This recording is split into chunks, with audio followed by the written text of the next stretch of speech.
My name is Ed Daly. I'm the president of the Orleans Citizens Forum, and we have a very interesting forum tonight on education. I do want to thank the principal of the school here for allowing us to use the facilities. She's been very helpful, and I want to thank her. I also want to mention one other thing, and that is that this whole team was put together and run by Jean Haber.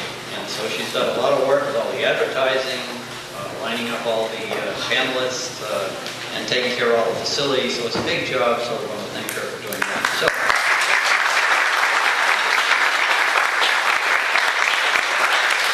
let me get on to our first speaker, who is going to be our keynote speaker. I think you all know Sarah Peak. Sarah Peak is the people's representative for the towns of Provincetown, Wellesley, Truro, Chatham, Orleans, East Hampton, and Howard. So she's our representative in the General Court of Massachusetts. She is an attorney, and she also has been a selectman in the town of Provincetown. So you must understand that she's addressed all the issues that will be addressed tonight as a selectman. So let me turn it over. Please welcome Sarah Peak.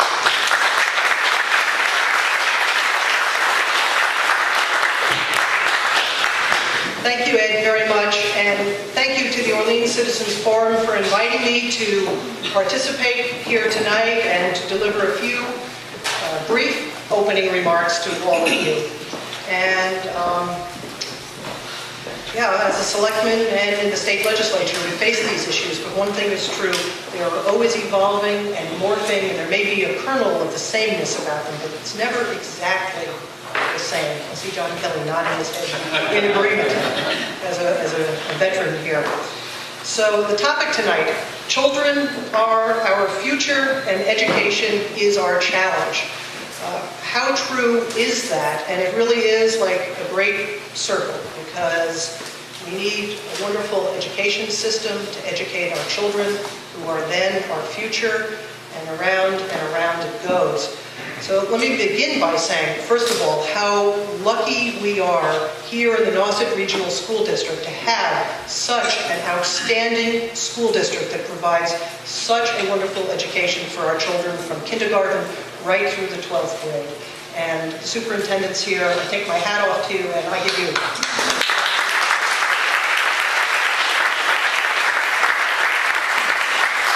We see that manifest in many ways. We see it manifest through the MCAS test scores, which are a hard data type of measure of excellence in schools, and the children here in the Nauset Regional District continue to score very high in those test scores.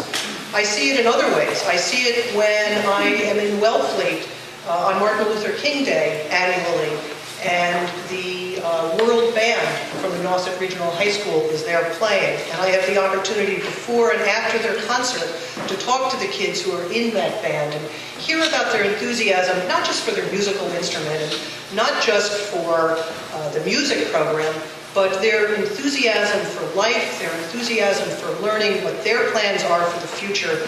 And a lot of that is homegrown and happens at home, but a lot of that has to be nurtured and supported in the classroom.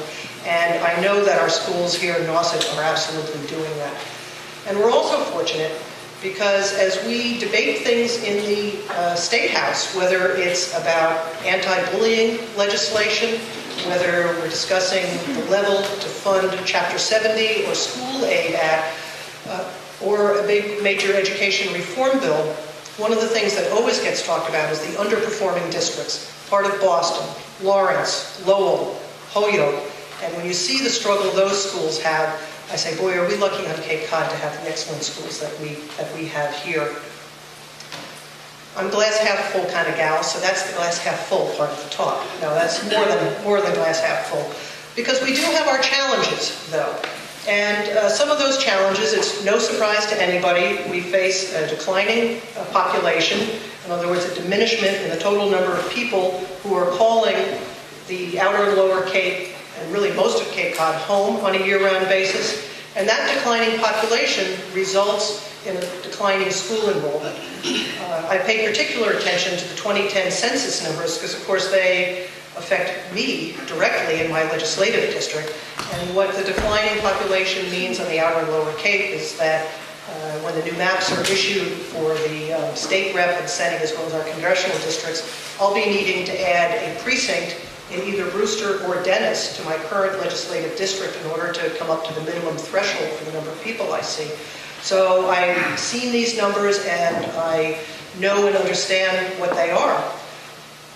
For example, in Orleans, in the 2000 census, there were 6,341 people recorded as living in Orleans.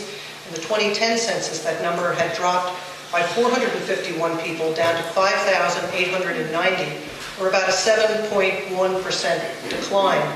In Eastham, the numbers they went in 2000 from 5,453 down to 4,946. They lost 497 people, which in Eastham amounts to about 9.1% of their population. I don't have the data for Brewster because it's not currently, at least, in my legislative district, so I wasn't privy through the redistricting committee to those numbers. But in Wellfleet, the other town that is part of the Nauset Regional School District that's within the 4th Barnstable, a little bit of good news there. In 2000, they were at a whopping 2,749 people, and in 2010, a whopping 2,750 people. They picked up one person. So the question becomes, though, looking at these numbers, how do we fill the seats and keep a critical mass in our schools so that we can have things like the World Band, we can have a football team, and we can have enough people in AP Math or Biology or English so that there's excitement within the classroom? Well, here's where we get into the interdependency with our economy as well. We need to keep jobs on Cape Cod. We need to grow and create jobs on Cape Cod. And at the same time, we need to keep working away and chipping away at affordable housing, or as people like to call it now, housing that people can afford. I was just down at the Thankful Chase Pathway project in Harwich that the CDP had put together. And as we were down there, it was the Cape Legislative Delegation, and it was the House Chair of the Joint Committee on Small Business and Economic Development was down on a listening tour. So as Elizabeth Bridgewater was speaking to us, a school bus pulled up to the end of the driveway where these rental units are there, and I think it's about 16 rental units. The door opens up, and there must have been a dozen kids who got off that school bus. So I had to interrupt Elizabeth, and I said, we all appreciate where you got grant money from and how much it cost and what the per unit cost is of each of these units. But can we just talk about real life here for a minute? Let's look at this school bus with these kids getting off the bus. And as we're talking about housing that people can afford, this is a big component of why we do this and why this is so critically important. Also related to this, on Friday I was at a breakfast with the folks who run the assisted living and nursing homes here on Cape Cod. And they talk about the need for workforce, but more importantly, they're also talking about what they do inside of their own organizations to work with the LPN students at Cape Cod Tech, to hire them as LPNs, offer them professional development training, work with Cape Cod Community College, have them go from LPNs to RNs, kind of home grow a path to promotion inside of whether it's EPIC or Liberty Commons or up at Seashore Point in Provincetown. These are all the moving parts and pieces that we have to look at collectively for what some people like to call sustainability here on Cape Cod. I think it's particularly important to look at what we're doing in the schools and how we can help our schools grow and become better and continue to provide this high quality of education for our students.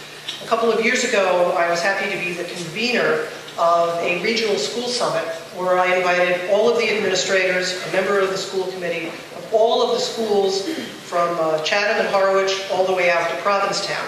And we looked at these demographics and we kicked some ideas around and we tried to look at what future state would be looking out 10 years and 20 years from now, and some steps that have been taken, maybe not as a direct result of that, but certainly flowing from a look at these demographics. We now have the Monomoy School District, the Harwich-Chatham Joint School District, And you're having this forum here tonight, and I know the superintendent is certainly looking at those numbers with great interest. So what are the options? Well, school choice has been something that's been an option, but I have to say probably $5,000 a pupil going from the sending district to the receiving district doesn't do much to help meet the budgetary needs of the school that is accepting that student. And at the same time, the sending district says, geez, I'm losing X number of students to my town, to, let's say, the Nauset district, and that's money that's flowing out of our school system. So I don't think anybody's really happy with the way that's working right now. But where we have had successes is looking at how we can more effectively regionalize. I mentioned the Harwich and Chatham regionalization efforts. Instead of sending kids back and forth between those two communities, as has been going on for years, with $5,000 attached to each of those kids going back and forth, and who's going to be the winner or loser in that great school bus swap, basically. They've come together to form the Monomoy District. And you know what? Each community and every taxpayer in that community will pay a fair price to that new joined school district, so that working together, they'll have an even better school district. The sum of the parts is better than either one of the parts taken individually. Nauset also, to their credit, is increasing their footprint in a very official way.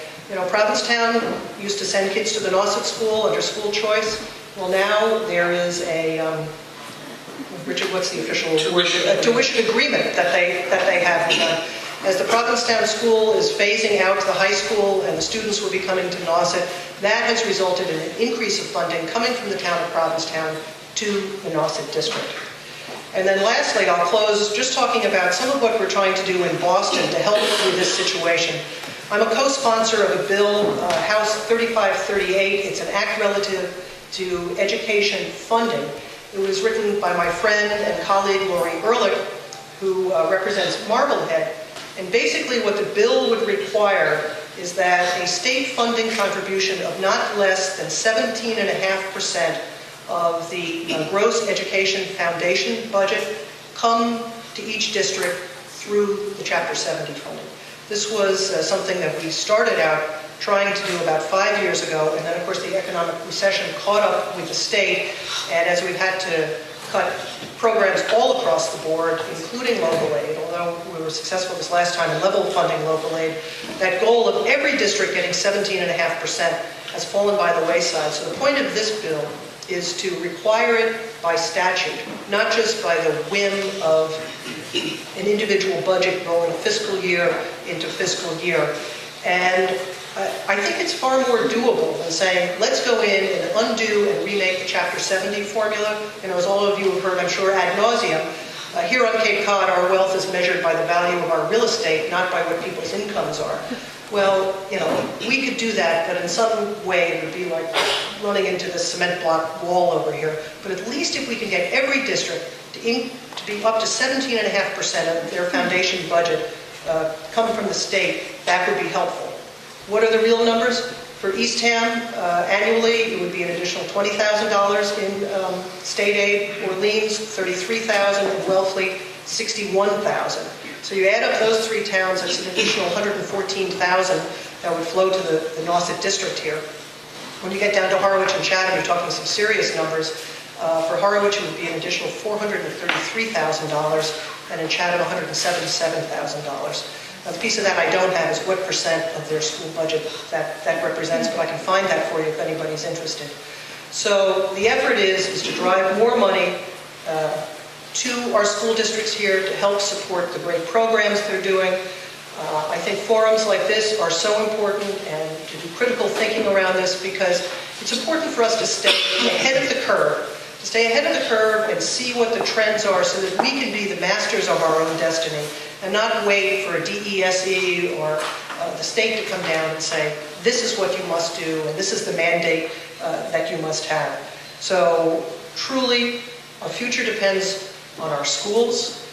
We depend on our children, and as we, who are the reigning population, we're dependent on a fine education that these Cape Codders are receiving, and then we also must work to provide them with robust economic opportunity once they graduate, so that they can stay here, live here, and find a rich and rewarding life. So again, thank you so much for inviting me to join you this evening. I appreciate it. And thank you for the panelists for taking your time and being here. And we'll see everybody soon. Thanks.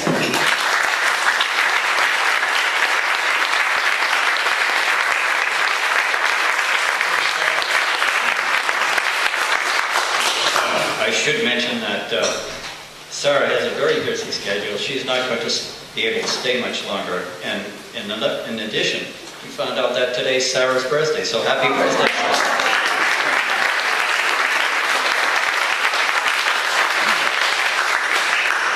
Okay, I'd like to do a 30-second commercial. And the commercial is, if you don't already, if you're not already a member of the Olean Citizens Forum, we'd like you to join. When you came in this evening, everybody had one of these little pamphlets on your chair.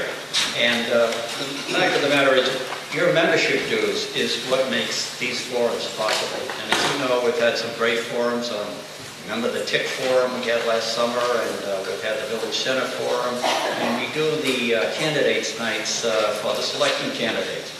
So there are a lot of expenses, and the only way we pay for them is through donations and through your dues. So please join. We need you. Furthermore, on the way out, somebody said there was a receptacle for allowing people to make little donations that will help us keep these things going. Okay, let me get on to my next task, which is to introduce our moderator. Our moderator is retired General Jimmy Dishner. Star quality. Anyway, Jimmy is a civil engineer by training. He has a bachelor's and master's degree in engineering.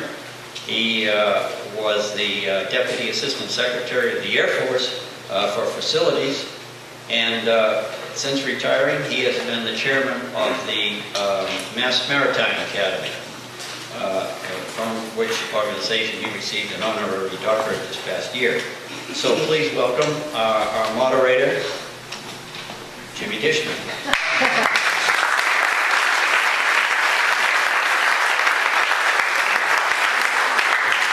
Thank you very much.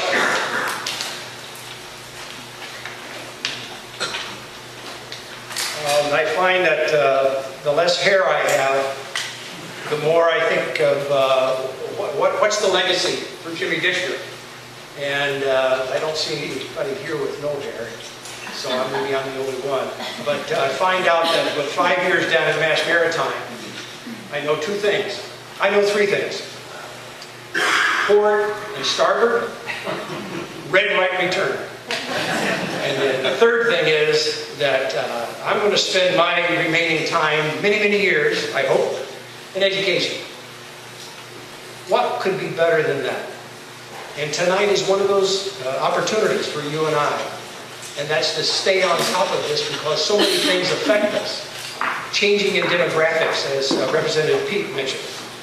Those items of financial, as we pay our taxes, and how does that get distributed, and it's not that we're having the children, but the people who are young enough to have the children are leaving. How do you do that?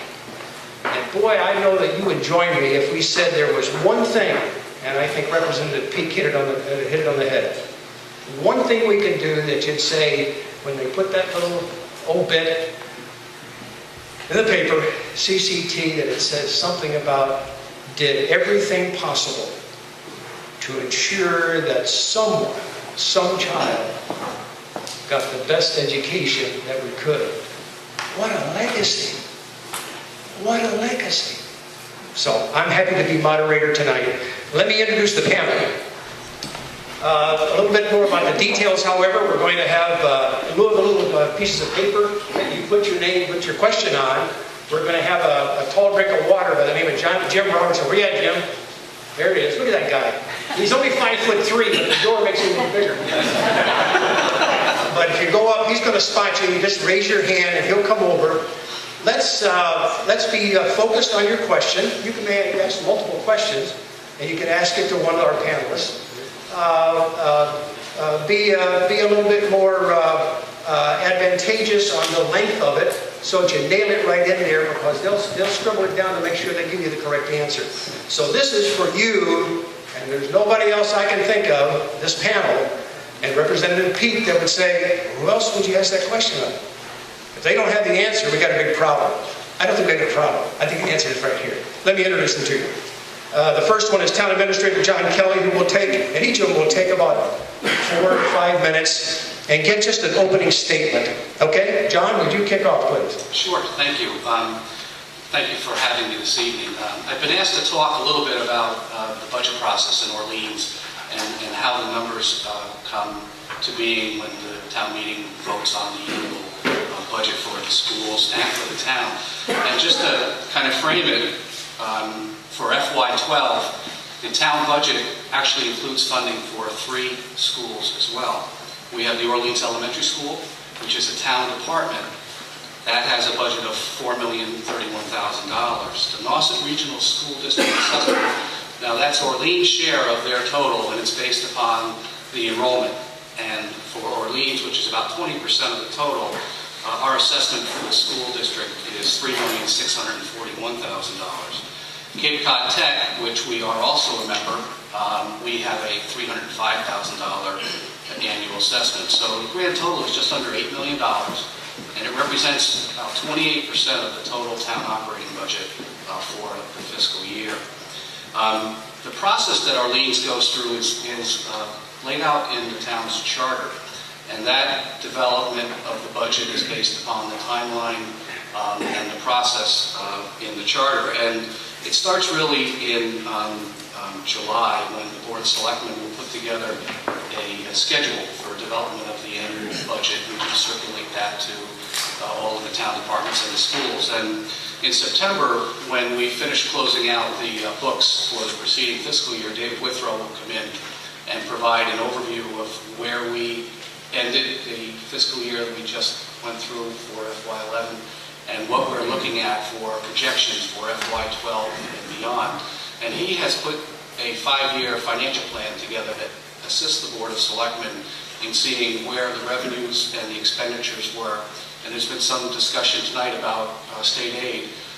In Orleans, because we are not one of the communities that the district and the district as well, our state aid amounts to just about 3% of our total revenues. We get very little in terms of overall state aid. The elementary school component of our state aid is about $237,000. So when you look at the number of pupils that we have and the cost per pupil, it is not a significant amount that we receive from the state. So in September, when we've had the snapshot of this is where we're at the time, the financial plan looks at the year we just finished, and the Board of Selectmen are able to look at various scenarios going forward for the next 4 years to see how much money the town should have, what our expenses are, where the categories of growth and concern should be, and we're able then to put together a budget policy which the Selectmen issued in October, and that sets the outer limits of expenditure. And by that I mean it's the guidelines that I have to follow when I put together the town budget, and it also it's guidelines that they ask the school committees to follow when they are putting their budget together as well. And that financial plan really is the tool that lets us see anywhere during the year how we're doing. And I think based upon that, the budgets are submitted in January. I put together the overall budget for the town, and I also at that point will receive a school budget from the elementary school, from the region, and from Cape Cod Tech. Now the interesting thing is that the Board of Selectmen cannot change the budget request of the schools. They can issue a guideline that they'd like them to hit a certain target in terms of total expenses, not exceeding 2.5 or 3, whatever the number might be.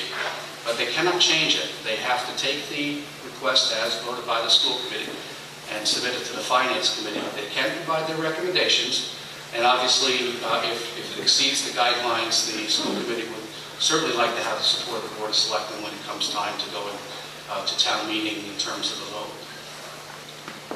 I'm sorry, what did that mean? Well, you just finished, John. Thank you so much. I just knew he was going to make the time. You can tell me what the rules were, Jimmy. Yeah, well, he was supposed to I throw thought I that. was a Brewster for a moment there with the red light. And for all the panelists, obviously we want to hold it to 5, maybe 6 minutes. That's fine. But the key is that as the questions come forward, John and Dr. Hoffman and others, layer back in something that may not be right on that topic so we can really cover it. That's for the benefit of everybody sitting out there. That may generate another question. Sure. John, I was just pulling your leg. No, that's fine. Dr. Richard Hoffman is the Nauset Regional School Superintendent. Hey, Richard, you want to pick up where I left off? They said this was going to be an easy panel.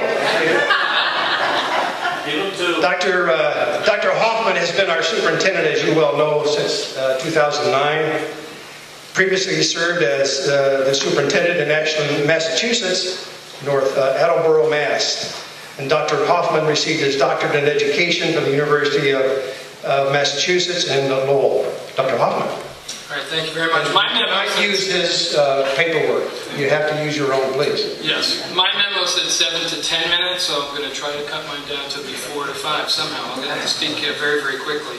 First of all, thanks for coming tonight. I think it's really enheartening to see so many people interested in this critically important topic of education. And education has changed. I started as a teacher in 1975, and things are quite different now.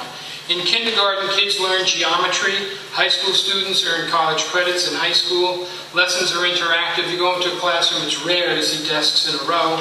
And students are charged with demonstrating what they know, not just reciting and spitting the information back to their teacher. A mouse is part of a computer. It's not a little creature that runs across the floor. And blackboards are now replaced with interactive white computer boards.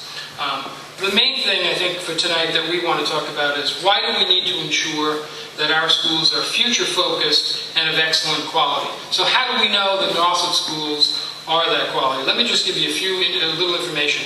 MCAS scores is just one indicator, but I want to elaborate on a little bit.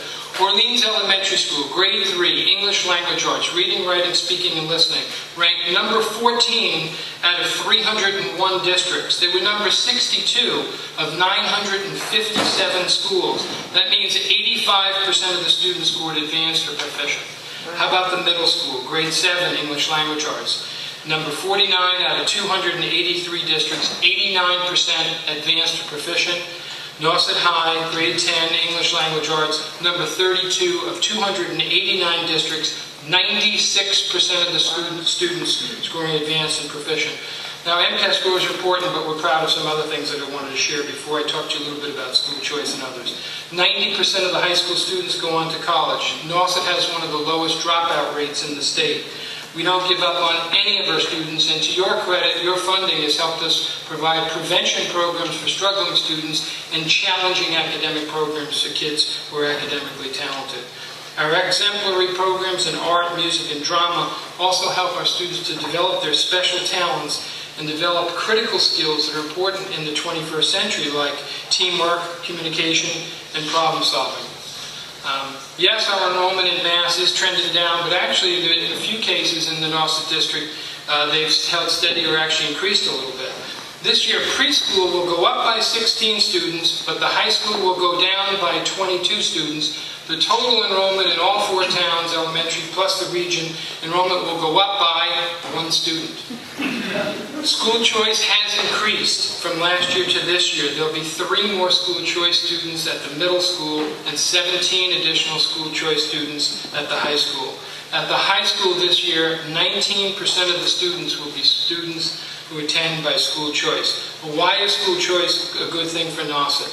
The bottom line is school choice brings in $1.2 million, but the costs to educate the students that attend are probably equivalent to about 4 or 5 teachers in the neighborhood of $400,000. Quick math, we're gaining by about $800,000. Yes, we spend $15,000 per pupil, and we only get $5,000 for each student, but here's how it works.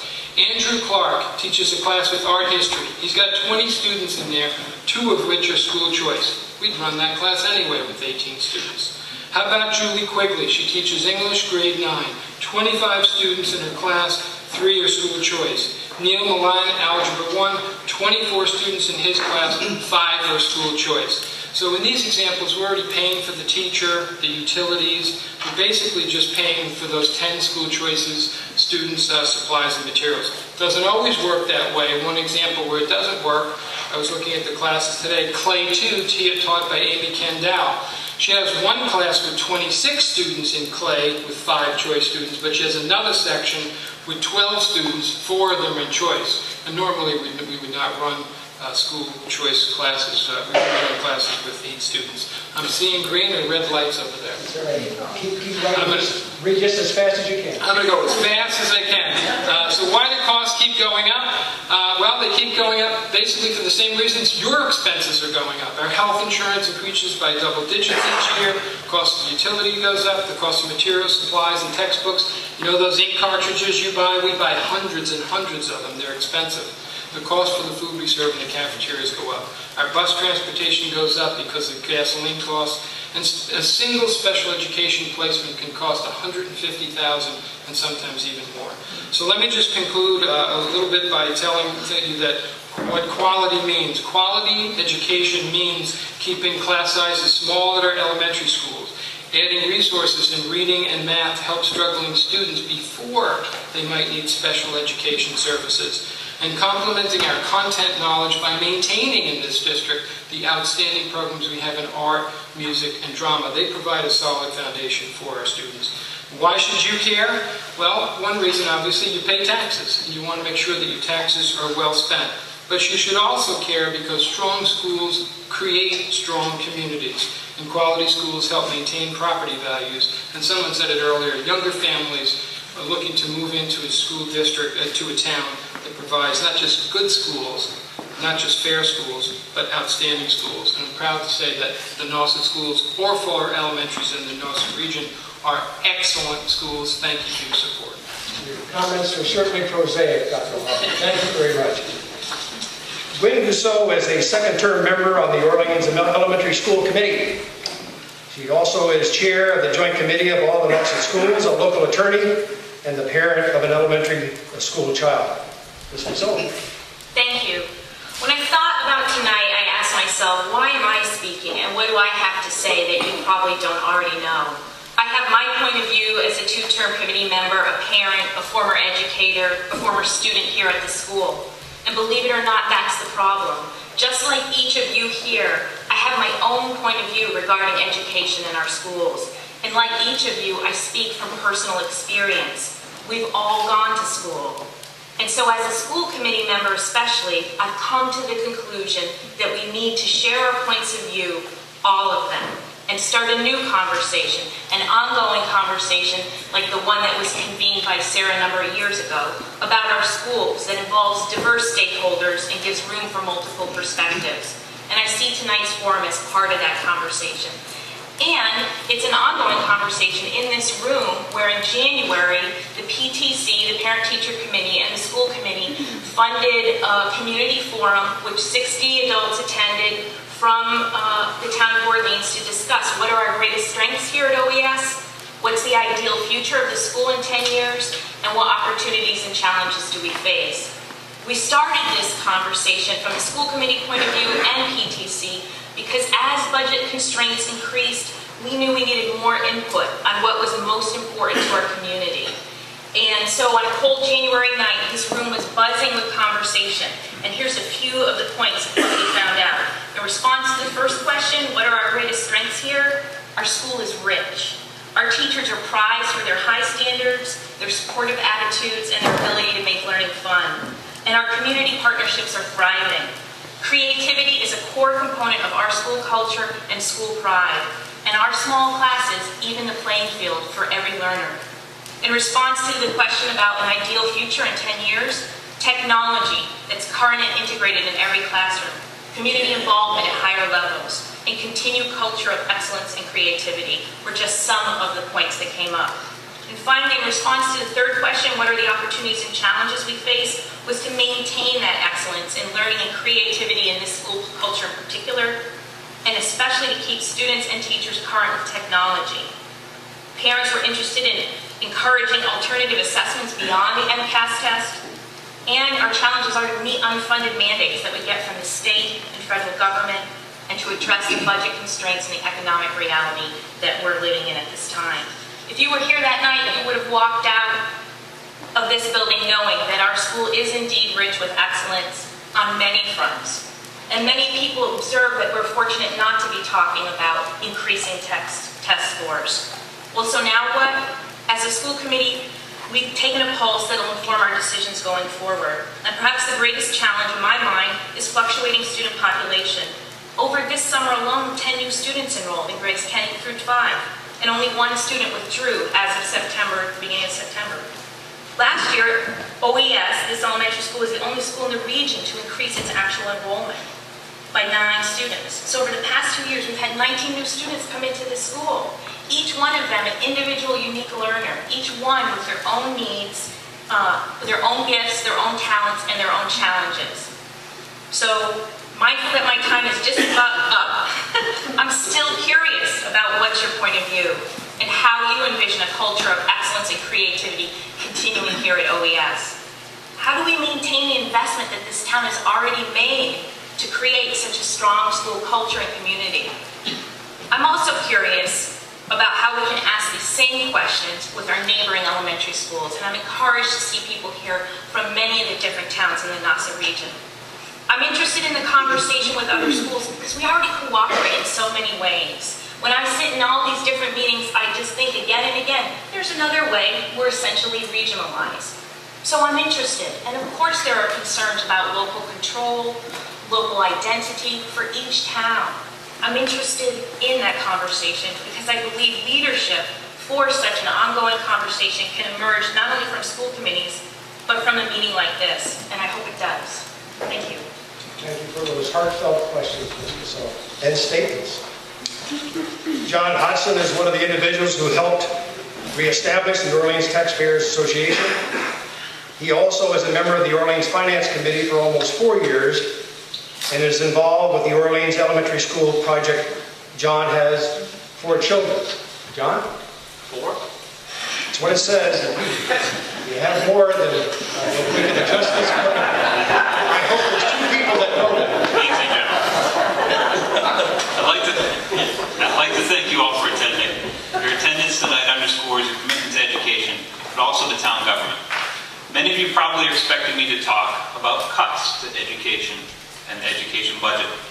However, as a father of 4 children, and one that's gone through the Nauset school system, one at Nauset, one in middle school, one in elementary school, I recognize the importance of education. It's important that our children be given every chance for the best education our community can provide. So from the outset of this conversation, the concept of us versus them needs to be put to rest. We must acknowledge we all want the best school system in the region. The question is, how do we give the best education in a cost-effective manner? Not only am I a parent, but I'm a taxpayer. So naturally, I want my taxes to be spent in the most effective, responsible way. So what's missing? What's missing is a district-wide dialogue. There are major challenges facing our communities, changes in demographics and economic challenges that can't be fixed by one town alone. We must together explore more effective ways to spend our education dollars so that we can provide children with a good education. Each of us has found the need to change the way we run our households and our businesses. It's what responsible people do. It's what we need to encourage our elected officials to do.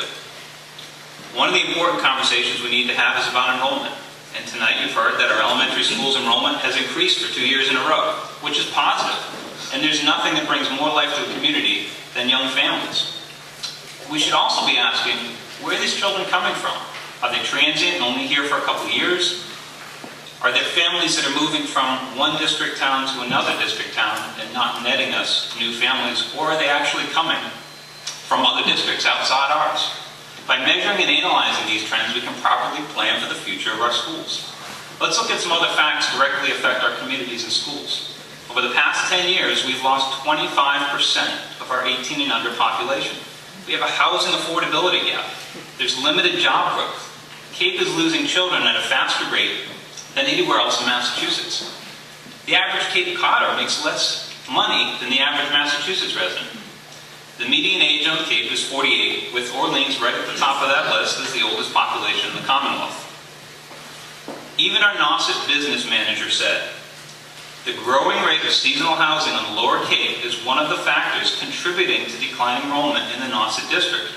Recent years' enrollment has remained steady as students from outside the district attend Nauset schools as part of school choice. But that is not a dynamic that can last. At some point, even that's going to go down, and that's when we look at staff reductions in facilities.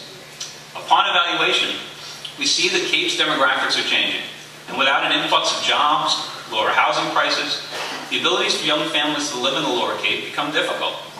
So we need to start the discussion about what we can do differently to provide the best education at a reasonable cost now. We clearly struggle with this. Today, our elementary school is the 4th highest per pupil school in Massachusetts at over $23,000 per pupil. It's time to start putting all the ideas on the table. Ideas we can't fear as responsible adults, but we need to analyze. Let's not be asked by our children, from now, by our children, why we didn't work on changing with the times to keep the Cape affordable, so someday they could afford to move back here. Ideas including regionalizing elementary schools, starting conversations with the Monomoy School District, examining ways to reduce administrative costs, reducing facilities, asking is the school choice program one we should be participating in. 25% of our population comes from outside the district. What happens if those children choose to go to the new Monomoy High School?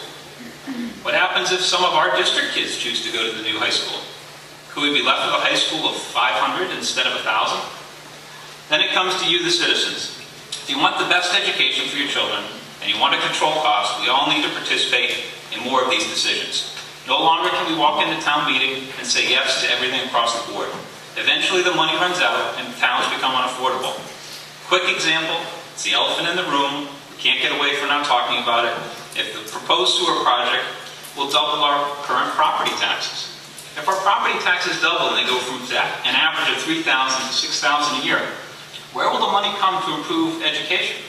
I encourage you to care about education, but don't forget there are other issues in town that will directly impact the dollars available for education. Okay, we can maintain a top-notch educational system. We can keep our waters clean, we can have safe communities, along with maintaining our infrastructure. But it's going to take a shift in thinking. We must be willing to look at what's happening in the Lower Cape and adjust how we do things so that our communities are the best and affordable. We can have both, but we must be willing to change. I'd like to thank the citizens. Beautiful. Thank you. Thank you. Beautiful that you made the time. Don Schober was a member of the Town of Brewster Finance Committee beginning in June of 2003 and served as its chairman until June 30th of this year. He also served on a Board of Education in Hillsborough, New Jersey. Dr. Schober received his PhD in organic chemistry in 1969 from the University of Chicago. Dr. Schober. Thank you very much. I said to a couple of people, I appreciate Orleans' immigration policy in allowing me to consider this evening, but my focus is on choice, and I've chosen to do it in terms of questions that I had or others have raised to me. Some are very simple, so let's go on. What is choice?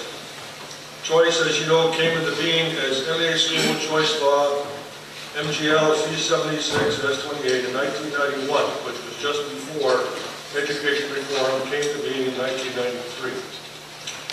What does choice really mean? If your respective school committee decides to participate in choice, then a parent may send their child to another district school, assuming that your own town has the school the same as the one in which you want to send your child. What is the cost difference? When the legislation was passed, a tuition fee of $5,000 was set to the sending district, which was at that time fairly close to the actual per student cost across the Commonwealth. As we all know, of course, the actual cost per student have increased substantially since then. What other restrictions are there? The sending district is not responsible for paying for any capital improvements in the system to which the child is moving. In other words, Chatham students coming to Nauset do not have to pay for any of the costs for the large window project recently put forth by the Nauset Regional School Committee. Who makes up the difference in cost between the tuition of the $5,000 and the actual per student cost at Nauset? The Nauset system must absorb the extra costs incurred by adding choice students. What are the advantages of choice to a local system like Nauset Regional? Dr. Hoffman has already laid out some. For an example already given, if you have several classes in one subject area, and you can add students to that without necessarily increasing your teaching staff, then you enjoy a little extra income. It's how you use that income that counts. The other side of the coin, which in my opinion is not looked at often enough, is you could merge some classes. So the question is, what are you trying to sustain? Are we adding choice students to keep more classes alive and keep the teaching staff? How many school districts now participate in choice across Massachusetts? A brief investigation of the Massachusetts Education Department of Education website indicates that some 326 departments are listed, and I admit to my surprise, about 50% participate in choice, but it's primarily in the elementary area. Of course, as we know, all 4 towns within the Nauset region do not participate in choice at elementary, but we do at the middle and high school level through the Nauset system. Why don't the elementary schools participate in choice? If one town sends a student to another town's elementary system, let us say Harwich sends a student to Brewster, and if that student stays in the Brewster system and then goes on to the Nauset Middle School, that child suddenly becomes a Brewster student and not a Harwich student. Thus, the move is not financially viable. In other words, Brewster's percentage of the students at the middle and high school increases. Are there any other important points? Definitely yes. Special education is like capital. The sending school is not responsible or accountable for the costs. In other words, if Chatham sends a special education student to Brewster and there's a big increase in cost, the situation, once again, the burden is on Brewster and may not be financially viable for the receiving school system. And finally, I heard that each town must participate in choice in Massachusetts. That is not correct. Any town can choose to not participate or to participate, but it must be done by a vote of the respective school committees. The Nauset Regional School Committee votes each year as to whether or not it wants to participate in choice, and must identify the number of students it wishes to take in. I'll stop. Dr. Swober, thank you very much, sir. Since I stepped on John Kelly, I'll reluctantly give him another 2 minutes. No. I will graciously give him 2 minutes to complete the thought. John, please. Thank you. I just wanted to focus a moment on cooperation because, in essence, looking back about 8 years, there was a lot of frustration on the part of the 4 towns in the regional school district, primarily because the facilities were falling down and the budgets would increase, but the money wasn't being put into the facilities. It was going into programming, and the superintendent at the time said, look, that's our priority, is the programming. So the 4 towns got together with the region, and we created an amendment to the region agreement in 2003, which created a capital outlay account within the operating budget, modeled after the way the town of Orleans does its capital planning. We amended the agreement, and the district had a $450,000 a year capital plan. The 4 towns apportioned that cost based upon their enrollment, and we have funded it every year. With the agreement of the school committee, they will not take that money and use it for any other purpose, because by law, a school committee can move money around and allocate it between accounts, whereas a town cannot. So some of the problem with the cooperation was that the towns weren't seeing eye to eye with the way the schools were spending the money. That agreement has worked out very well in the case of the Nauset. Our share is $91,000 in Orleans, and if you look right in the warrant, it says capital outlay $91,000. That's every year. For FY12, we started the same approach with OES. There's a $37,000 line item It's funded outside of what we've asked them to bring in their normal operating budget, and we're in the process of doing a building needs study that will develop a 10-year maintenance schedule and include OES, and that will provide for a dedicated funding stream to maintain the facilities, and it will not impact the program. But I just wanted to, we're talking a little bit about choice, and obviously there's a big project coming up in Orleans, town meeting vote on the 17th. The intermunicipal agreement with the region does provide for the ability to add to towns. It also provides for the ability to apportion debt to those towns as they join. So the agreement itself does provide for a guideline in the event we are able to further regionalize our efforts in Truro and P-Town joining. And it also allows the current members to apportion that cost to the members as they join down the road. So if you're able to take a look at the IMA that creates it, it is, I think, very educational in terms of the process and the way in which the votes are done. Thank you, Mr. Kelly. All set?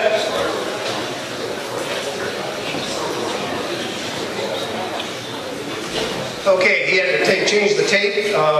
What we're going to do, again, not having the pieces of paper, if you would just stand up and go towards that tall drink of water right there, Jim Robinson, and he's got the microphone, and you can speak right into that. 50 of you don't have to line up. 2 or 3 of you go up and then wait until they dribble down so that you're not standing. You can go back and sit and listen to what the answers are coming. Make sense? Okay. Jim, you all set? Okay. Anybody want to go ask a question? Go right up there, sir. Thank you very much. You may ask one of the panelists specifically, or just throw it out there, and I may choose a panelist, however you'd like to do it, sir. My name is Hank Schumacher. This question is basically for anyone, but basically John Kelly.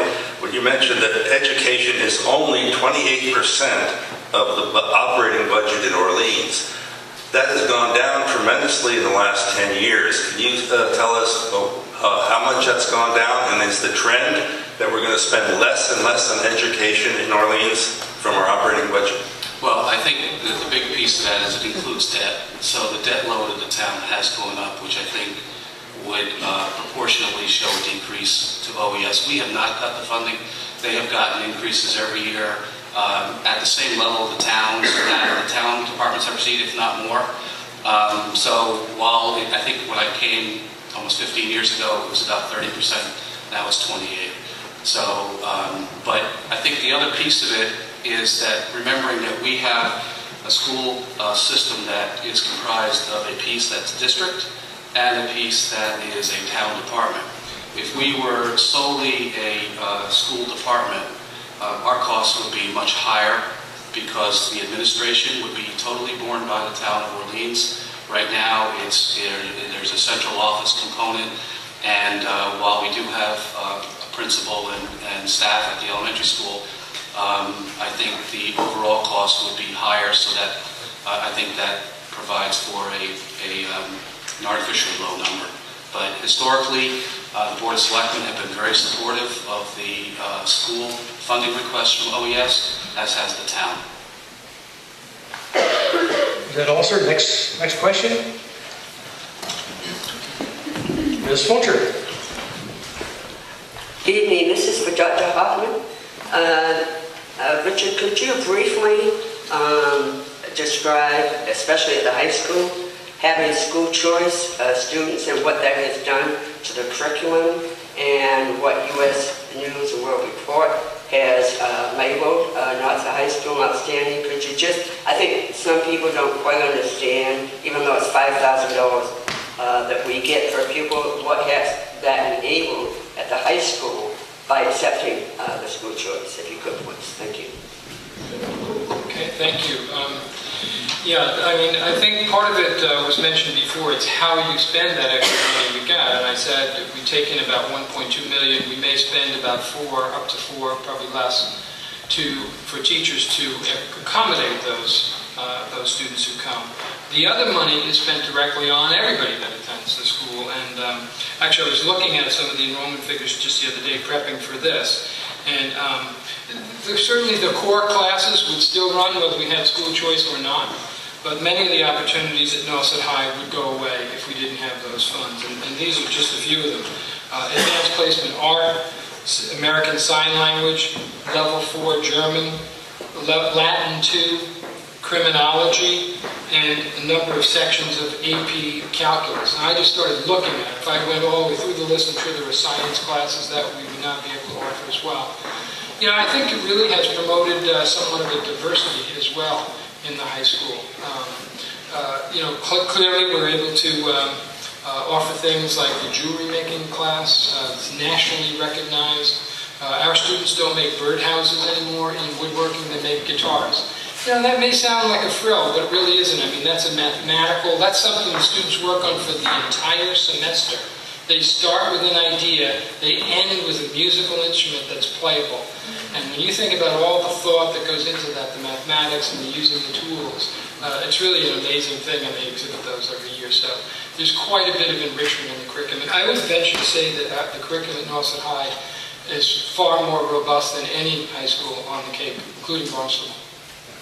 Thank you. Next question. Thank you. Although much of my questions have already been answered or at least touched upon, what is the school committee administration doing to be more proactive in approaching the state to increase the $5,000 stipend and assist our representative in getting that passed? And I also would like to know more of what the projected uses of the school choice money is besides for curriculum. I think Dr. Hoffman, you could take half of that at least, if not both, but let's try half. I'll try half. I wish Sarah Peak was still here, and I have all due respect for Sarah, but this fall there were 117 bills for education introduced into the legislature, and not one of them talks about increasing school choice, even though over 320 towns participate in it. So, you know, my association, unfortunately, Association of School Superintendents, has been lobbying directly for it. I don't know what it's going to take to increase the number. I think Dawn mentioned the number is pretty much the same since, I think, 1993 or 1994. So it really is absurd. We keep pounding on the door to try to get that money, but you know, many of the legislators are from the urban areas, and there's a lot of urban flight into suburban areas, so they don't want to pay more because they're losing so many of their students in that regard. One of the things we did with some of the school choice last year, and we actually took in more school choice funding than we spent, and so we've maintained, and this is auditable, people can look at it, a school choice revolving account, and we put that money right back into this year's budget to lower assessments. So we're not going to keep a big balance in there, but we did take in quite a bit more than was in our original budget. So that just went to the bottom line to lower assessments. We are keeping about $150,000 in that account, though, because as somebody said, the school choice, are we always going to have this many students? I don't know. And if anything, we may lose students over the next couple of years. May I ask a question? Ms. Guzzo, maybe you could help me here. What are the factors that contribute to Orleans Elementary School being the fourth most expensive school in per pupil expenditures for 2009 to 2010 in the entire state? What goes into that make it the fourth most expensive? Do you know that? It's a really good question. Well, looking at some of the numbers that are on the state website where you've got that $23,000 per pupil expenditure, and reviewing the same information with Dr. Hoffman and Diane Guerrero, the principal. In fact, we were looking at the percentage of special needs students at our school, and I went through and compared it to some of the other towns. And I don't have the exact comparisons for that same year, but for the next year, it's a full 10% higher than Wellfleet. We had about approximately 23.7% of our student population in Orleans in the 2010-2011 school year last year was special needs, whereas in all the other elementary towns in the region, it was 15% or less. And so that's, I know, not head-on with the $23,000 per pupil expenditure, but it certainly is a factor. And You know, it's a factor that when I looked at our parent directory that got sent home and it summarized all the different teachers, and I was thinking about coming here tonight, and I counted, okay, we've got 12 classroom teachers K through 5. And then I counted, and on our special education to support the learning needs of these students, we have 12 individuals. Now, they're not necessarily all employed full-time, but we have 12 specialized staff members that are for special needs. Never mind then our specialties like art, music, computer, library. So certainly it's the special needs and related costs, and I think you would also find some of the differences if you broke it down a little bit in maybe some of the operating cost decisions that are made by school committee. Great. Next question. My name is Russ French, and I'm from Eastham. Sorry to break into your meeting, but in the paper there was an article which got my interest, and this question is for Gwen Gazelle.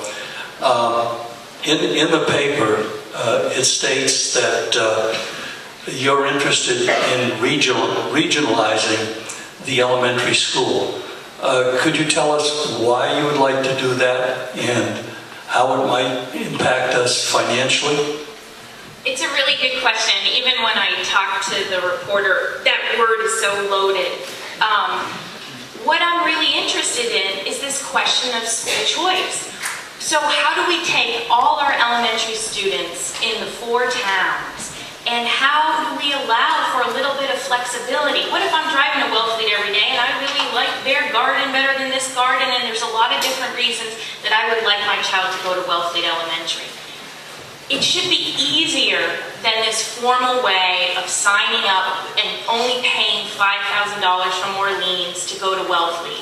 Every year, an elementary school committee has a vote about whether or not you're going to do school choice. In Orleans, we've continued to vote no, although it's not been a unanimous vote, and the conversation sometimes comes up, well, what would the cost be, and what would it be if we started to accept people here, but Brewster, Eastham, and Wellfleet didn't vote to open their schools in that way? And so I envision that it's not an easy step, that it's looking at areas where there's more cooperation, that perhaps, like even John suggested, it's pulling together some FinCom people, school committee people, selectmen, in different conversations that are a little more focused, and maybe it's starting with what might make sense. Food service director has an idea for warehousing our foods and delivering them to the different schools and changing up some of the purchasing there. There's other ways that we haven't yet come together. We're already together in so many ways. How can we keep building on that? What it looks like, I don't know, and I'm not here to say this should be the school or Brewster should be the school because they have all the kids right now. I don't know that it means what it means for the physical resources that each town has for their elementary school. But I am really interested in hearing the different points of view, and I think it's a conversation that we should have. Dr. Schilber, could you, since you were unsuccessful in trying to merge 2 into 1 in Brewster, what were some of the lessons learned that you got from that you could expand on Mr. Zoe's comments? In 2 minutes? No, please, maybe longer than that. Well, I was involved, well, let me get to the answer to your question. This is my perspective, there may be others. The first thing you run into is the parents get very emotional because they consider one school their school and the other school is my school. So we had resistance right away from the principals, custodians, teachers. They're not interested in merging the 2 schools together because they look at it as possible job loss. I can understand that. Fortunately, we had a unique situation. I thought it was the single best idea that I had ever seen come around in years. But as all of you know, when you see something like that, you have to pounce on it right away because it doesn't come back. And we ran into difficulties with the charter school in terms of, sorry to get a little bit long, but the SBA in Boston. So what a lot of us didn't realize, I didn't personally, is that once you build a school and you use SBA money, they actually told us it has to be a school forever. And we sit there and say, oh, wait a minute, even if we don't have the enrollment, that's what we were told. Obviously, I think that's nonsense. So that was part of the issue. When we ran against them, our own internal, we had to put up money to add 8 rooms to get the elementary school committee on board. But that was okay because we were going to sell Town Hall to the charter schools, so the economics worked. And there were other kinds of organizations, Council on Aging and so on. What I tell a lot of people now is you watch. There are other towns in Massachusetts that are already doing it. And what I mean by doing it is taking the school and turning it into an alternative use. It's already happening. To remind people that Brewster stuck our heads up out of the sand, we got it chopped off. But just remember Brewster when you see that happen. I think it's going to happen in the future. We can talk later. I'm in favor of discussing about regionalization in elementary schools, but it's a sensitive issue. Let me see if, did you have a follow-on to that, sir? Please. What I forgot to tell you in the introduction, a very unbright group of people chose me chairman of the Finance Committee also. My concern, number one, with something like that is Eastham spent $11.3 million renovating their school.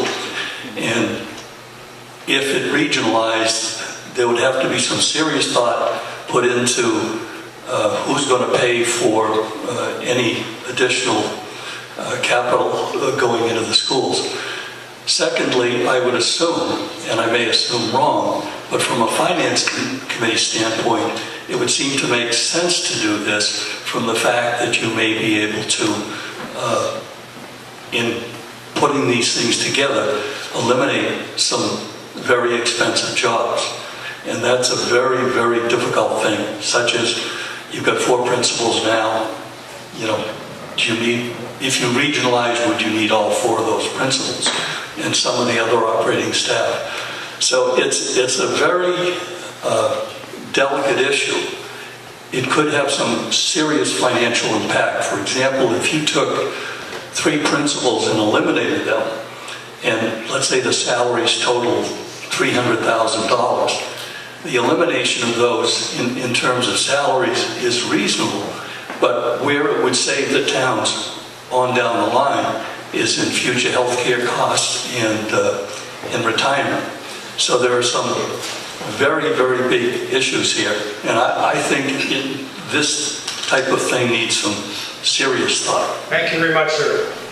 John, please come on up. Ben, you're next, right after me. John, I understand you served on a committee for building a elementary school playground, and you used volunteers, etc. The old playground served our children for many years. What outside-the-box thinking is going on the current project that might help to contain those costs? So the playground project started with, as many of you probably know, ending up on the capital plan, looking at a playground of $350,000. After a lot of meetings, the playground committee came to the conclusion to hire an organization to do a community build. If you came inside, you saw that they're starting to fundraise. So I'm proud of that organization that's really starting to push. They decided to take it upon themselves. It's not to say that they may or may not come to the town for money, but they're doing it on their own, which is great, which is the example they should be set. We as adults should be setting for our children. It's not always about going to the town and, you know, giving a handout, but actually putting a hammer and nail to it.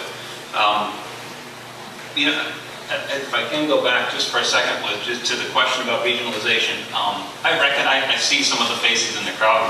Stop this again. You know, this panel to me was the place to start the conversation. There's no light switch in the hallway or a vote that we're going to take tonight where all of a sudden we're going to go outside and flip a switch and people are going to get fired and regions are going to change.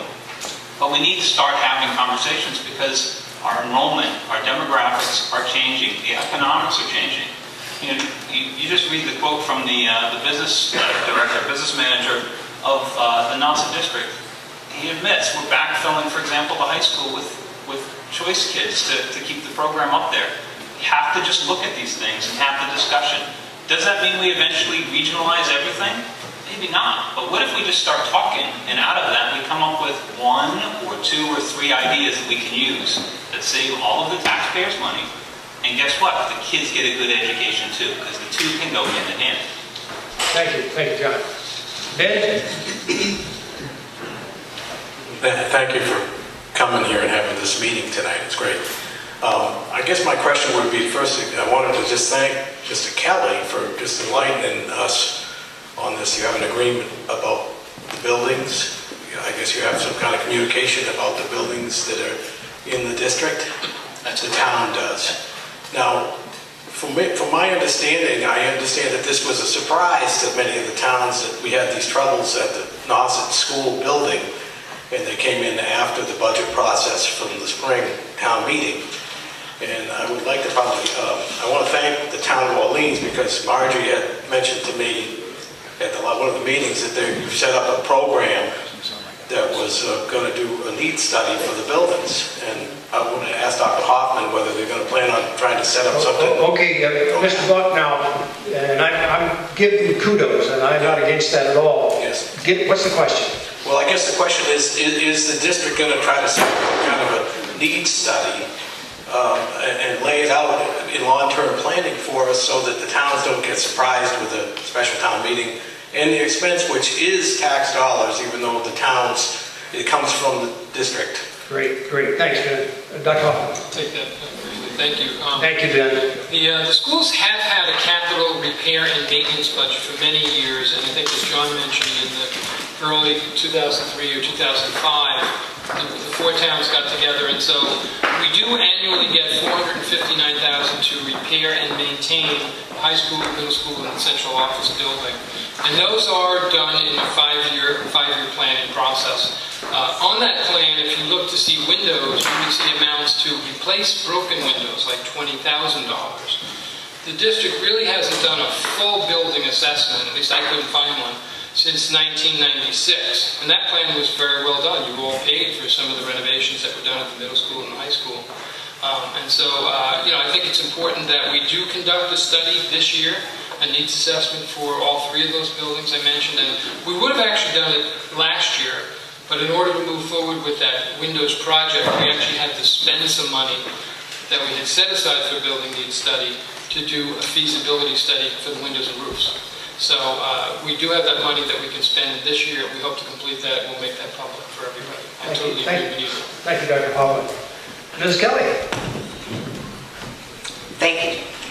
My question relates to comments that people have made about the need to take a look at all options for keeping our schools viable and keeping everything on the table. And it's addressed to Dr. Hoffman. It concerns the guidelines for the green repair program that we're all looking at right now. And one of the requirements in that program is that any recipient of the money maintain the buildings that the money is used for as schools for the useful life of the roofs or windows or boiler or whatever. I'm wondering if that in some way restricts us from any options should we have to explore ways to deal with declining enrollment. What in fact is the definition of useful life that we might be looking at? That to my mind is a concern that we would need to deal with. Thank you. Right, the part of the agreement, Gwen is correct there. In order to get $2.4 million, you have to agree that the school will still be used as a school for the useful life of a piece of the project. So my understanding, we don't have this on paper because I probably have the same piece of paper that you have from the MSBA, that's, I would guess, at least 15 years we'd have to say we're going to continue to use that as a high school. And I don't see any reason why we can't. First of all, the building, the envelope, if you've been up there, is basically concrete with some veneer siding put on it. It's not about to fall down or break. The building envelopes, such as roofs, windows, and exterior doors, are often the most expensive pieces of a building to replace. And last year in our capital budget, we did spend, at one point we had an estimate to replace the boiler system for over $600,000. We ended up changing the boiler controls for closer to $125,000. So the heating plant, we believe is in good shape as well. So I think the school is viable over those years, and as part of getting that grant, the MSBA had to come and actually crawl around the building to make sure that it was still a viable school, or they wouldn't have given us that grant for the $2.4 million. So the answer to the question is the life is considered. Yes, I can't imagine why we would not continue to use that school for 15, 20 years or more. And the replacement cost, and I was involved in a high school building project in Ashland, the replacement cost for that high school would probably be between 60 and 70 million. So I don't think we want to be looking at that yet. Will that have to happen in 25 or 50 years? Maybe. I don't know. Thank you, Dr. Hoffman. Next question, please. Jennifer Abel, I'm the chair of the Brewster Elementary School Committee. And Dr. Hoffman, I was wondering if you could just clarify a little. I love Ms. Guzzo's idea about looking at regionalization, and I'd love to have that conversation with you at some point because we've been in the same situation. But in terms of moving buildings, I know that was something that we looked at in Brewster, and I would just be interested in what you felt you learned from that process as well, in terms of if we were to look at that kind of project again, what would we do differently? All right, I think Mr. Schober kind of hit the nail on the head. One of the problems with the consolidation plan that we had in Brewster was that we failed to gain approval from the Mass School Building Authority, who said, they don't say the school has to remain a school forever, but their useful life is 50 years, and it hasn't been 50 years since the school had been built. So the state basically said, sure, you can turn that into a town hall, but you'll have to pay us back the $8 million or the $11 million we spent to build that, and then the project fell apart. So I think that's part of the issue. The idea of regionalizing, there are certainly some potential incentives for doing it. One thing that the towns could benefit from, you could actually get reimbursement for student transportation if it was a K-5 district. Now that's been a moving target with the legislature as well. They say they were going to fund it 100%. I think the most we ever got was 70. 2 years ago they cut it to 40. This year it's back up to 50 something. So it's not a huge incentive. But I think we'd have to look at it carefully. I guess I'm avoiding the question, but part of tonight is I think it's a dialogue that we need to at least to discuss. Personally, I'm not a huge fan of it necessarily because I think there is a sense of independence and it's my school. I live there, I go there, and I'm committed to it. I'm not so sure we can still have that if we regionalize K-5. I have a question. My preface is not on, there has not been consideration for master plan thinking, but as we do with our own property and where we live and so forth, when you're younger and making the dollars, you got the tax credit to buy up, etc. And in a way, you did a master plan. But as human beings, we don't do that well. We don't say, in 10 years, I'm going to move to Cape Cod. I'm going to live in there. Oh, you may have it in your mind, but you don't work out the details to say Orleans versus Sandwich or what have you. Do we? And I guess Dr. Hoffman, this may be better answered by you. So, do we have? And would it be a normal part of the business cycle of your job to look at, go out there a number of years and say, where are we going to be when we have the demographics that have already been discussed, and including my bald head here, that keeps going down, and now consolidation, P-Town, now with Eastham, not only for water but for students. I mean, the trend is there.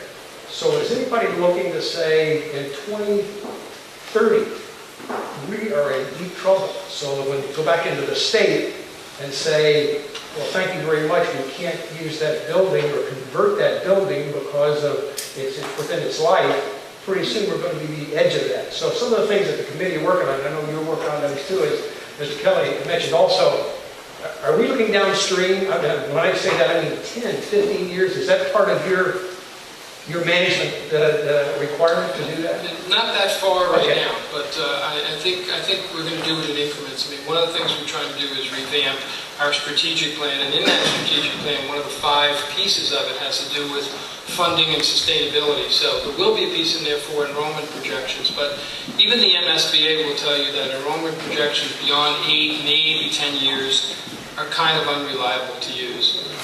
Even though you can look at trends and you can map them, again, for the most part, some of those trends are unreliable after 8 to 10 years. But I think it's incumbent on us to absolutely look at that. I think especially when somebody said Monomoy, I mean, right now, we are attracting a number of students from Chatham and Harwich. Are they going to go back when and if they have a brand new building there? And I'll bet a good number of them will. So we have to know that well in advance so that we're ready for the strategic way to work.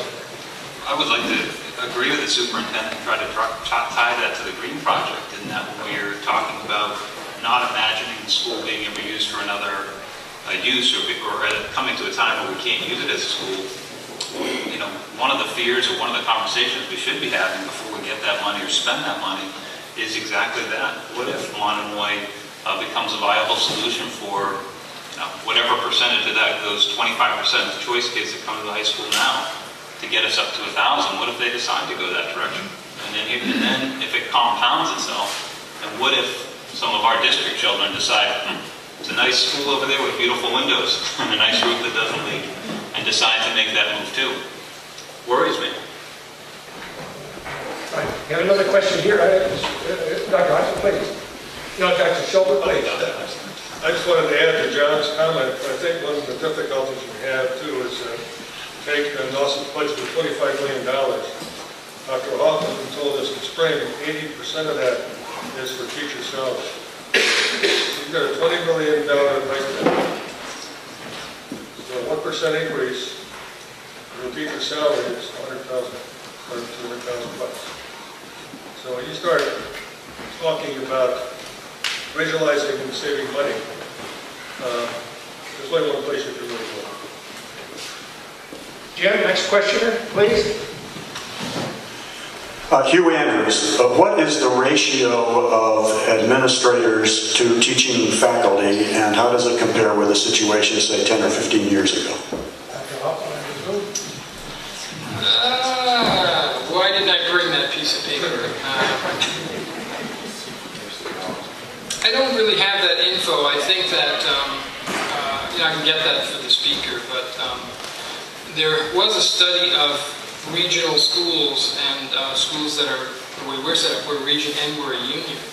And that study talks about the efficiencies, and John mentioned it before that, here in Nauset you have one superintendent, who's the superintendent of Brewster, Eastham, Orleans, Wellfleet, and the region. The new Monomoy setup is going to be far different. They're going to have a superintendent of Chatham, of Harwich, and Monomoy.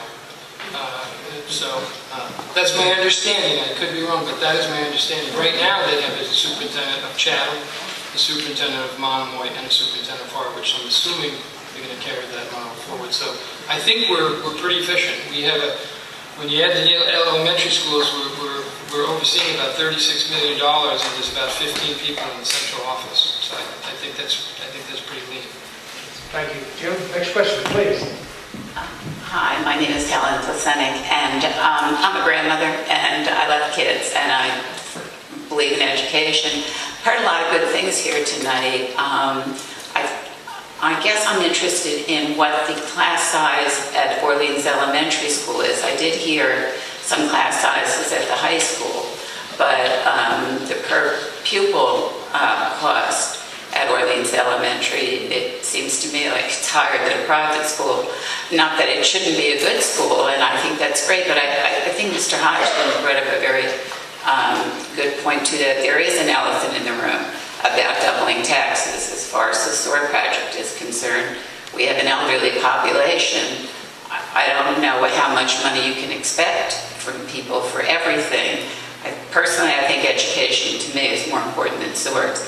But that's my own personal opinion. And regionalization, I'm glad to hear that there is going to be some dialogue and discussion, and just because you ask questions doesn't necessarily mean that you're against anything. It's a good way to stay informed. So I guess my main question, though, is what are the class sizes in the elementary schools? Maybe I guess Orleans runs their own, but say Orleans, Eastham, Brewster. Okay, thank you. Thank you, Dr. Hoffman. I think you might have Gwen has the Orleans. Sure. Here in Orleans, as of the beginning of this school year, we had a total of 211 students. And the kindergarten, 30 students total. That's 2 teachers in each grade. First grade, 31 students. Grade 2, 39. Grade 3 is very small, 22. Grade 4, 34 students. And grade 5, 33. So you can see that it's averaging, well, without those blips, down to 22, goes as low as 22 for a total grade up to 39. So there's one grade where in 2 classes there's only 11 students. But in the grade right behind them, there's 20 and 19 students. Thank you very much. Next question, please. And we're down to about 3 minutes. Hi, I'm Douglas Masonic. I have 3 questions. Hold that mic up just a little bit. I have 3 questions. There you go. The first one has to do with, are we getting the best bang for our buck as far as competition on school supplies, like the ink toner, and you were talking about health insurance, and I think as was pointed out at the town meeting, gasoline? Anyone can answer. I think there's probably an area for improvement there. We are a member of a special education collaborative that saves us some of those costs. We are, just like the towns, a member of the Cape Cod Municipal Health Group that helps us with some of those costs. But there's probably other opportunities where we could bid more often, in particular for office supplies. We do bid many of the supplies we purchase, but probably not everything. Does the town supplies and the school supplies, are they coming from the same vendors, or are those two separate deals? John Kelly? We participate wherever we can in regional purchasing through Barnstable County. We purchase our gasoline and our diesel on a county-wide bid so that we are assured of paying less than what we pay at the pump for filling up your normal vehicle. We also participate with Barnstable County on supplies, any kind of paper products, anything that we can use is all done through that. We can also, as a municipality, purchase off the state bid for any material, supply, or piece of equipment that a state agency can buy, a town can buy, without even having to go out to bid, by simply going through the state's website, and everything that's available on state bid is done in that manner. So the school would also have that same opportunity to save money, and I would assume the business manager is aware of all that. Just if I may, on the health insurance, as we are all aware, the municipal health insurance reform opportunity is upon us. Tomorrow, the Cape Cod Municipal Health Insurance Group will be taking the second vote to change the way in which the benefits are packaged. We have over 100,000 members, including employees and retirees that are all serviced through the towns and school districts that are members. So it's anticipated that there'll be some substantial savings starting next year, and hopefully we will avoid the double-digit increases that we've been subjected to for the past number of years. And so we'll know more in the coming months as to exactly what form that will take, and I anticipate by January we'll have a good idea of what the projected savings are starting next year. So the bottom line is Mr. Kelly and the school both buy state, county, and local. Excellent question. Okay. Where can we take advantage of? In the interest of time, I do have a couple of more questions. Oh, sir, would you just, I've got 2 people, and we're going to shut the doors in a minute and a half. Oh, we got time for this. Okay. Good. Let me just ask this other question. This is important. What are we doing as far as utilization of online textbooks? Oh, I didn't get the online textbook? Thank you. At this point, we're just exploring those kinds of options. I know there are some local districts that have had some upfront capital money where they're purchasing iPads and the like for some of their students, and then they're downloading some of the electronic textbooks. They're not free. I mean, if you buy a physics book, it might cost $149, and the electronic version might be $99. So there's still a cost, significant savings, but it's not free. So I think we're just at the infancy of looking at that. And I think it's absolutely something we're going to do eventually. Yes, ma'am. Yes, I'm Patricia Bradley. I've actually posed this question before. You're talking about regionalization, and I know something that has been looked at, and there's been talk about the schools several years. Nothing has been done. If you are worried about declining enrollment, you have the possibility to take the 6th graders from the middle school and put the 7th and 8th graders up at the high school, thus closing the middle school, which is a viable and possible solution to your problem with declining enrollment. Are you actually looking at doing this at all? Or Thank you very much. Dr. Hoffman, you want to do that, or Gwen? I'd like to take a go at it. I think it's a really great question, and I think it's the kind of question that we do need to have perhaps a smaller forums to take some of these ideas and have a group of people from different towns committed to thinking outside the box like that, seeing what are the other questions and concerns that come up. It's the whole idea of the conversation is that it's a difficult one. And do I even have a vision that I think I might agree with these guys who have said we might not end up regionalized, but to have the conversation and to really flush out that what we're doing and who we are in these 4 towns for elementary education today, 2011 and going forward is really important, because we might come up with something new and innovative just like you've suggested. And resistance is definitely a part of that conversation and something that we need to lean into, to welcome, and to listen. Well stated. Yes, sir, you get the last question. Hi, my name is Bob Jones. I served 17 years on the school committee here in Orleans and at the region, and 5 years as chairman. I have not heard a single question asked tonight that hasn't been asked so many times over. What I have heard tonight that is really heartening and encouraging is this wonderful exchange between all of us in the room tonight about the questions of education that are pressing so hard upon us. So I want to thank the Citizens Forum for sponsoring us tonight. I think it's been a great dialogue. And I also want to take a moment to thank the townspeople of Orleans. I've been around for about 40 years. I'm fairly new by some people's, right, Margie, standards. But I've got some history in this community. And probably the best part of my history in this community has been the education of my 3 children throughout the Nauset schools. They all started in this school. 2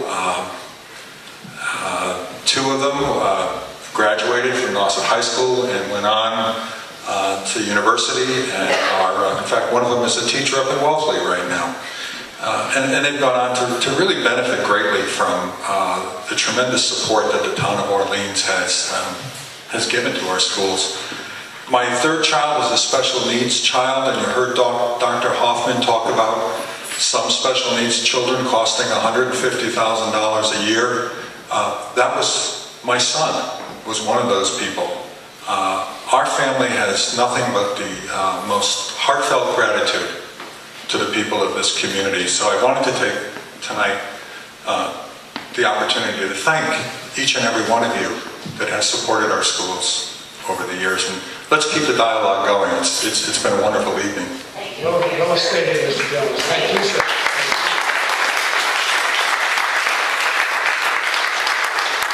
Before we close up tonight, I want to thank the panelists. I tried to get some questions out. It looked like John was going to get any there, and to make sure it's balanced. But I think it's just great. I counted roughly from here 75 people. I know 2 or 3 went out. I don't know if they came back if they were going to the restroom. That's not bad. Ed Daly's going to come up, but I want to plant a seed for December. We're going to have another session. The questions we had answered tonight, if we accepted them, and I'm not saying we shouldn't, how do you talk about it? How do you get that discussion that Gwen was talking about? So we've got to have more of these, in my humble opinion, than getting on the education bandstand. So I thank you very, very much. How about bringing somebody as a guest with you next time? And whether it comes from Eastham or Brewster, etc., just say bring a friend. We'll try to close at 8 o'clock. We're going for a few minutes, but we're trying to get it because we've got people who are going to be driving on the road. So thank you very, very much for coming. Ed Daly. I can adjourn the meeting. I get the last thing. You're adjourned.